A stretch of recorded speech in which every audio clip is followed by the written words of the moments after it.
سيف جعفر ابن النادي ترتتتتا ابن النادي عمل حتة حركة في الأستاذ مرتضى منصور جامدة جمودة.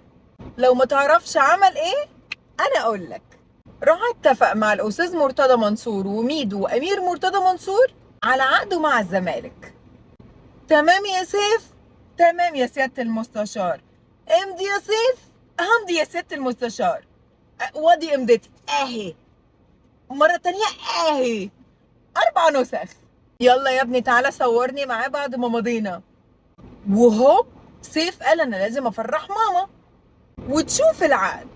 هات بقى العقد ده وانا اوريه لماما وهرجعه تاني والله والله. خلاص يا حبيبي مصدقينك، خد ال4 نسخ فرح ماما. وهوب تاني بدل ما يفرح ماما رايح يفرح بيراميدز. راح الاستاذ مرتضى منصور ما كدبش خبر وعمل بلاغ في سيف جعفر انه سرق العقود من نادي الزمالك ودي ملكيه للنادي. ما هو اكيد يعني العقل اللي بيقول ان جون الاهلي في الوداد بتاع عبد المنعم ده ما شفناهوش عشان اتعمل بالسحر وجامايكا هو اللي جاب الجون بنفسه. ما تمشيش مع حضرتك ان الجون ما اتشافش عشان مشكله تقنيه مثلا او حصل لاج ما بين الكاميرات ولما تعاد شفناه عادي. انا مش مصدقه الكلام ده على فكره، ومش مصدقه اكتر ان في حد بيصدق الكلام ده. لو تعرف حد بيصدق في الكلام ده اكتب لنا في الكومنتات وقول لي اتصرفت معاه ازاي. الله يكون في عونك بصراحه. لازم العقليه دي ما يتمديش ليها اساسا.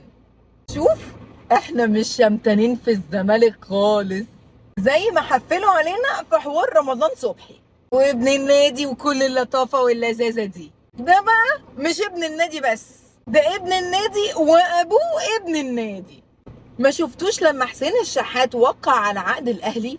لما حب يفرح مامته جاب مامته معاه تشوفه هو بيوقع العقد. مش اخد العقد واروح لماما، ده كلام ما يمشيش على عقل عيل صغير في KG2.